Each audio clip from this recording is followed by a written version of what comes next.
Baba Yaga.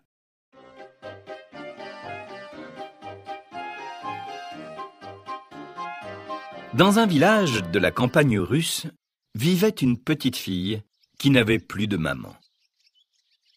Son père se remaria, mais il choisit une méchante femme. Elle détestait la petite fille et la traitait mal. « Comment faire pour me débarrasser de cet enfant ?» songeait la marâtre. Un jour, que son mari s'était rendu au marché vendre du blé, elle dit à la petite fille « Va chez ma sœur, ta gentille tante, et demande-lui une aiguille et du fil pour te coudre une chemise. » La petite fille mit son joli fichu rouge et partit. En route, elle se dit, comme elle était maligne, « J'irai d'abord demander conseil à ma vraie gentille tante, la sœur de ma vraie maman. » Sa tante la reçut avec bonté. « Tante, dit la petite fille, la nouvelle femme de papa m'a envoyé chez sa sœur lui demander une aiguille et du fil pour me coudre une chemise, mais d'abord je suis venue te demander, à toi, un bon conseil. » Tu as eu raison. La sœur de ta marâtre n'est autre que Baba Yaga, la cruelle ogresse. Mais écoute-moi, il y a dans son jardin un bouleau qui voudra te fouetter les yeux avec ses branches. Noue un ruban autour de son tronc. Tu verras une grosse barrière qui grince et qui voudra se refermer toute seule. Mets de l'huile sur ses gonds. Des chiens voudront te dévorer.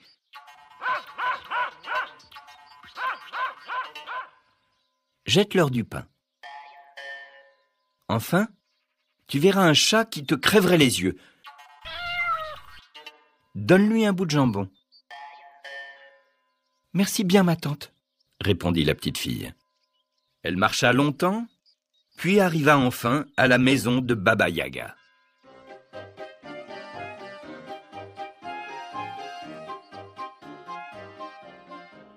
Baba Yaga était en train de tisser. « Bonjour, ma tante. »« Bonjour, ma nièce. »« Ma mère m'envoie te demander une aiguille et du fil pour qu'elle me couse une chemise. »« Bon. Je m'en vais te chercher une aiguille bien droite et du fil bien blanc. En attendant, assieds-toi à ma place et tisse. » La petite fille se mit au métier. Elle était bien contente. Soudain, elle entendit Baba Yaga dire à sa servante dans la cour « Chauffe le bain et lave ma nièce soigneusement. Je veux la manger au dîner. » La petite fille trembla de peur. Elle vit la servante entrer et apporter des bûches, des fagots et des seaux pleins d'eau. Alors, elle s'efforça de prendre une voix aimable et gaie, et elle dit à la servante « Eh, ma bonne, fends moins de bois, et pour apporter l'eau, sers-toi plutôt d'une passoire. » Et elle lui donna son joli fichu rouge. La petite fille regarda tout autour d'elle. Un feu vif et clair commençait à flamber dans la cheminée. L'eau se mettait à chanter dans le chaudron, et bien que ce fût une eau d'ogresse, elle chantait une jolie chanson. Mais Baba Yaga s'impatientait. De la cour, elle demanda « Tu tisses, ma nièce? Tu tisses, ma chérie ?»« Je tisse, ma tante, je tisse. » Sans faire de bruit, la petite fille se leva, alla à la porte, mais le chat était là, maigre, noir, effrayant. De ses yeux verts, il regarda les yeux bleus de la petite fille, et déjà il sortait ses griffes pour les lui crever. Mais elle lui donna un morceau de jambon et lui demanda doucement « Dis-moi, je t'en prie, comment je peux échapper à Baba Yaga ?» Le chat mangea d'abord tout le morceau de jambon. Puis il lissa ses moustaches et répondit « Prends ce peigne et cette serviette, et sauve-toi. Baba Yaga va te poursuivre. Colle l'oreille contre la terre. Si tu l'entends approcher, jette la serviette, et tu verras. Si elle te poursuit toujours, colle encore l'oreille contre la terre, et quand tu l'entendras sur la route, jette le peigne, et tu verras. » La petite fille remercia le chat, prit la serviette et le peigne, et s'enfuit.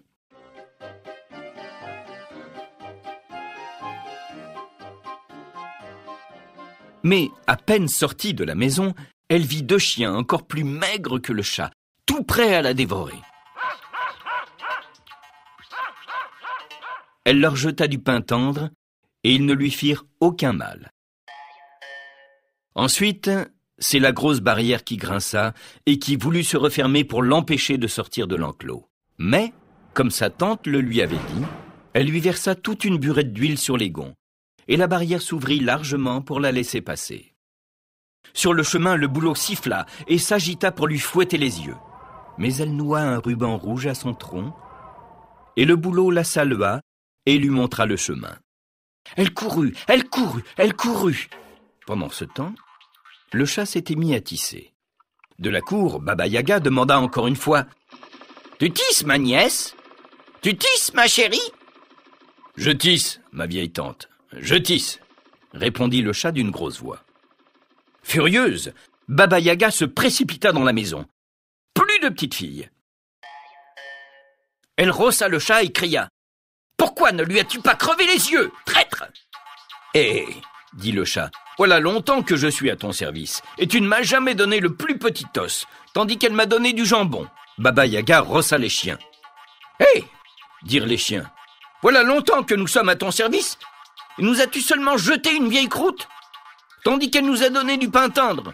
Baba Yaga secoua la barrière. « Hé !»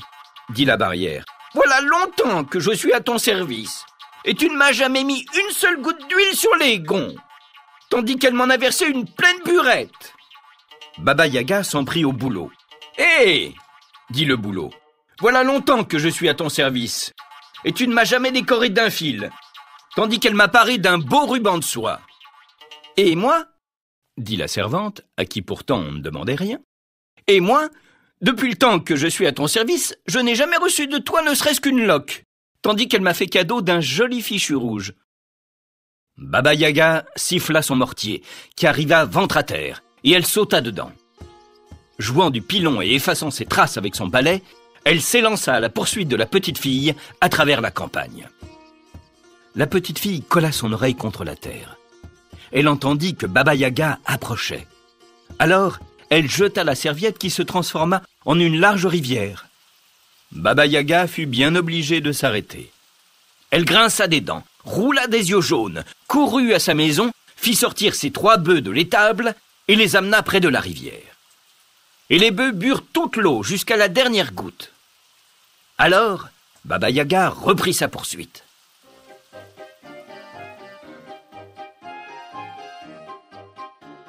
La petite fille était loin. Elle colla l'oreille contre la terre. Elle entendit le pilon sur la route. Elle jeta le peigne qui se changea en une forêt touffue. Baba Yaga essaya d'y entrer, de scier les arbres avec ses dents. Impossible. La petite fille écouta. Plus rien. Elle n'entendit que le vent qui soufflait entre les sapins verts et noirs de la forêt.